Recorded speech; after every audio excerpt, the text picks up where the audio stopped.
नमस्कार दोस्तों, इस बात से कोई इनकार नहीं कर सकता कि महाभारत के प्रसिद्ध योद्धा और अंतिम दिनों में कौरवों की सेना के सेनापति कर्ण अपने प्रतिद्वंदी अर्जुन से श्रेष्ठ धनुर्धर थे, जिसकी तारीफ भगवान श्री कृष्ण ने भी की। लेकिन कहते हैं कि कुसंगत का असर बहुत घातक होता है। बहुत कम लोग ही होते हैं जो कमल के समान होते हैं। इस कुसंगत के चलते ही कर्ण कई बार गलतियां करते गए। उनकी इन्हीं गलतियों ने कौरवों और पांडवों के युद्ध में उनको कमजोर बना दिया था। महाभारत युद्ध में कर्ण सबसे शक्तिशाली योद्धा माने जाते हैं। कर्ण को किस तरह से काबू में रखा जाए, यह कृष्ण के लिए भी चिंता का विषय हो चला था। लेकिन कर्ण दानवीर, नैतिक और संयमशील व्यक्ति थे। ये तीनों ही बातें उनके विपरीत पड़ गईं। कर्ण के बारे में सभी जानते हैं कि वे सूर्यकुंती पुत्र थे। उनके पालक माता पिता का नाम अधिरथ और राधा था। उनके गुरु परशुराम और मित्र दुर्योधन थे। हस्तिनापुर में ही कर्ण का लालन पालन हुआ। उन्होंने अंगदेश के राज सिंहासन का भार संभाला था। जरासंध हो हराने के कारण उनको चंपा नगरी का राजा बना दिया गया था। अब दोस्तों बात करते हैं उनकी गलतियों की, जिसके कारण उनको जान गंवाना पड़ा। उनकी पहली गलती थी झूठ बोलकर विद्या सीखना।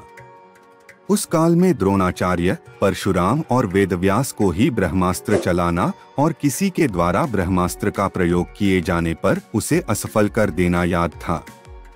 उन्होंने यह विद्या अपने कुछ खास शिष्यों को ही प्रदान की थी। उसमें भी किस तरह ब्रह्मास्त्र को असफल करना, यह कम ही शिष्यों को याद था। जब द्रोणाचार्य ने कर्ण के सूत पुत्र होने को जानकर ब्रह्मास्त्र विद्या सिखाने से इनकार कर दिया, तब वे परशुराम के पास पहुंच गए। परशुराम ने प्रण लिया था कि वे इस विद्या को किसी ब्राह्मण को ही सिखाएंगे, क्योंकि इस विद्या के दुरुपयोग का खतरा बढ़ गया था। कर्ण यह सीखना चाहता था तो उसने परशुराम के पास पहुंचकर खुद को ब्राह्मण का पुत्र बताया और उनसे यह विद्या सीख ली। परशुराम ने ब्रह्मास्त्र के अलावा कर्ण को अन्य सभी अस्त्र शस्त्रों की शिक्षा दी थी। फिर एक दिन जंगल में कहीं जाते हुए परशुराम जी को थकान महसूस हुई। उन्होंने कर्ण से कहा कि वे थोड़ी देर सोना चाहते हैं। कर्ण ने उनका सिर अपनी गोद में रख लिया। परशुराम गहरी नींद में सो गए। तभी कहीं से एक कीड़ा आया और वह कर्ण की जांघ पर डंक मारने लगा। कर्ण की जांघ पर घाव हो गया, लेकिन परशुराम की नींद खुल जाने के भय से वह चुपचाप बैठे रहे। घाव से खून बहने लगा। बहते खून ने जब परशुराम को छुआ तो उनकी नींद खुल गई। उन्होंने कर्ण से पूछा कि तुमने उस कीड़े को हटाया क्यों नहीं? कर्ण ने कहा कि आपकी नींद टूटने का डर था, इसलिए। परशुराम ने कहा कि किसी ब्राह्मण में इतनी सहनशीलता नहीं हो सकती है।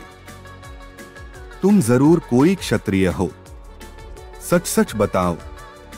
तब कर्ण ने सच बता दिया। क्रोधित परशुराम ने कर्ण को उसी समय शाप दिया कि तुमने मुझसे जो भी विद्या सीखी है वह झूठ बोलकर सीखी है। इसलिए जब भी तुम्हें इस विद्या की सबसे ज्यादा आवश्यकता होगी तभी तुम इसे भूल जाओगे। कोई भी दिव्यास्त्र का उपयोग नहीं कर पाओगे। लेकिन अब सवाल यह उठता है कि यदि वह झूठ नहीं बोलता तो सच बताकर क्या परशुराम उसे विद्या सिखाते? नहीं सिखाते। तब वे किससे सीखते? निश्चित ही यह भूल थी, लेकिन भूल नहीं भी थी। दूसरी गलती कवच और कुंडल को दान करना। भगवान कृष्ण यह भली भांति जानते थे कि जब तक कर्ण के पास उसका कवच और कुंडल हैं, तब तक उसे कोई नहीं मार सकता। ऐसे में अर्जुन की सुरक्षा की कोई गारंटी नहीं। उधर देवराज इंद्र भी चिंतित थे, क्योंकि अर्जुन उनका पुत्र था। भगवान कृष्ण और देवराज इंद्र दोनों जानते थे कि जब तक कर्ण के पास पैदाइशी कवच और कुंडल हैं, वह युद्ध में अजय रहेगा। तब कृष्ण ने देवराज इंद्र को एक उपाय बताया और फिर देवराज इंद्र एक ब्राह्मण के वेश में पहुंच गए कर्ण के द्वार। देवराज भी सभी के साथ लाइन में खड़े हो गए। कर्ण सभी को कुछ न कुछ दान देते जा रहे थे। बाद में जब देवराज का नंबर आया तो दानी कर्ण ने पूछा, विप्रवर आज्ञा कीजिए, किस वस्तु की अभिलाषा लेकर आए हैं? विप्र बने इंद्र ने कहा, हे महाराज, मैं बहुत दूर से आपकी प्रसिद्धि सुनकर आया हूँ। कहते हैं कि आप जैसा दानी तो इस धरा पर दूसरा कोई नहीं है। तो मुझे आशा ही नहीं विश्वास है कि मेरी इच्छित वस्तु तो मुझे अवश्य आप देंगे ही। फिर भी मन में कोई शंका न रहे, इसलिए आप संकल्प कर ले तब ही मैं आपसे मांगूंगा, अन्यथा आप कहें तो मैं खाली हाथ चला जाता हूँ। तब ब्राह्मण के भेष में इंद्र ने और भी विनम्रता पूर्वक कहा, नहीं नहीं राजन, आपके प्राण की कामना हम नहीं करते, बस हमें इच्छित वस्तु मिल जाए तो हमें आत्म शांति मिले।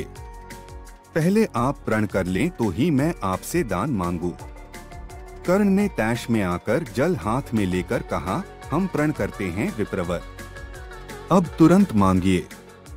तब क्षद्म इंद्र ने कहा, राजन, आपके शरीर के कवच और कुंडल हमें दानस्वरूप चाहिए। एक पल के लिए सन्नाटा छा गया। कर्ण ने इंद्र की आंखों में झांका और फिर दानवीर कर्ण ने बिना एक क्षण भी गंवाए अपने कवच और कुंडल अपने शरीर से खंजर की सहायता से अलग किए और ब्राह्मण को सौंप दिए। इंद्र ने तुरंत वहां से दौड़ ही लगा दी और दूर खड़े रथ पर सवार होकर भाग गए, इसलिए कि कहीं उनका राज खुलने के बाद कर्ण बदल न जाए। कुछ मील जाकर इंद्र का रथ नीचे उतरकर भूमि में धंस गया। तभी आकाशवाणी हुई, देवराज इंद्र, तुमने बड़ा पाप किया है। अपने पुत्र अर्जुन की जान बचाने के लिए आपने छलपूर्वक कर्ण की जान खतरे में डाल दी है। अब यह रथ यहीं धंसा रहेगा और तू भी यहीं धंस जाएगा। तब इंद्र ने आकाशवाणी से पूछा, इससे बचने का उपाय क्या है? तब आकाशवाणी ने कहा, अब तुम्हें दान दी गई वस्तु के बदले में बराबरी की कोई वस्तु देना होगी। इंद्र क्या करते, उन्होंने यह मंजूर कर लिया। तब वे फिर से कर्ण के पास गए, लेकिन इस बार ब्राह्मण के वेश में नहीं।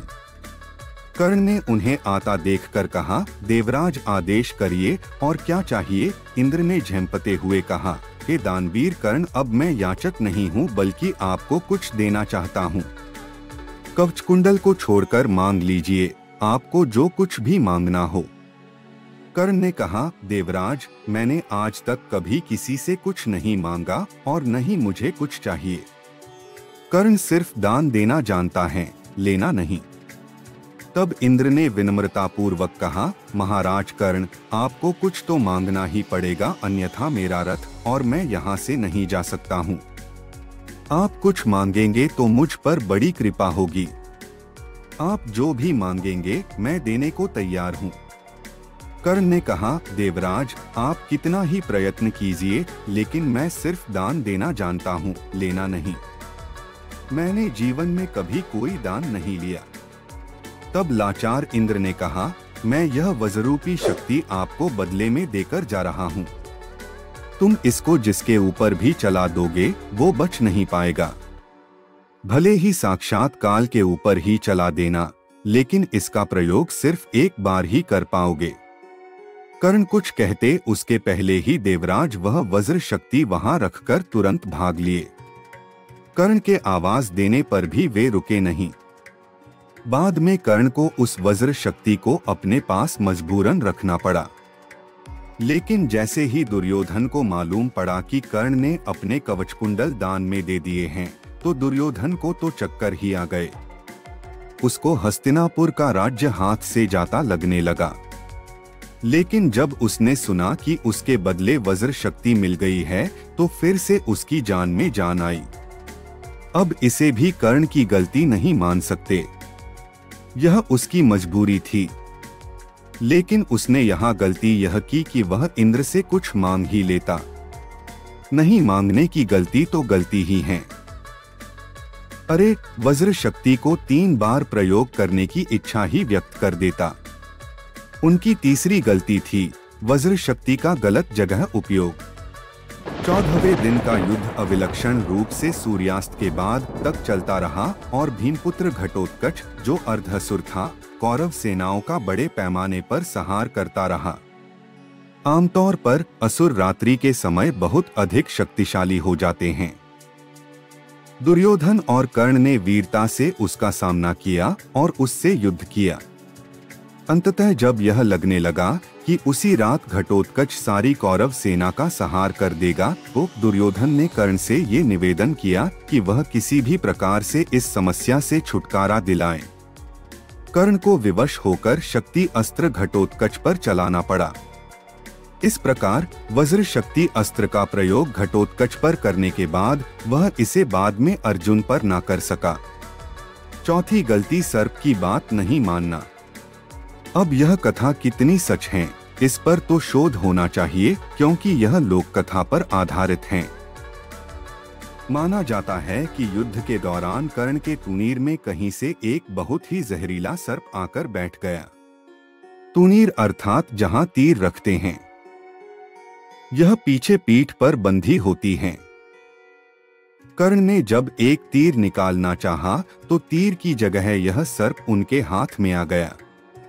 कर्ण ने पूछा, तुम कौन हो और यहाँ कहाँ से आ गए? तब सर्प ने कहा, हे दानवीर कर्ण, मैं अर्जुन से बदला लेने के लिए आपके तुनीर में जा बैठा था। कर्ण ने पूछा, क्यों? इस पर सर्प ने कहा, राजन, एक बार अर्जुन ने खांडव वन में आग लगा दी थी। उस आग में मेरी माता जलकर मर गई थी। तभी से मेरे मन में अर्जुन के प्रति विद्रोह है। मैं उससे प्रतिशोध लेने का अवसर देख रहा था। वह अवसर मुझे आज मिला है। कुछ रुककर सर्प फिर बोला, आप मुझे तीर के स्थान पर चला दें। मैं सीधा अर्जुन को जाकर डस लूंगा और कुछ ही क्षणों में उसके प्राण पखेरु उड़ जाएंगे। सर्प की बात सुनकर कर्ण सहजता से बोले, हे सर्पराज, आप गलत कार्य कर रहे हैं। जब अर्जुन ने खांडव वन में आग लगाई होगी तो उनका उद्देश्य तुम्हारी माता को जलाना कभी न रहा होगा। ऐसे में मैं अर्जुन को दोषी नहीं मानता। दूसरा, अनैतिक तरह से विजय प्राप्त करना मेरे संस्कारों में नहीं है, इसलिए आप वापस लौट जाएं और अर्जुन को कोई नुकसान न पहुंचाएं।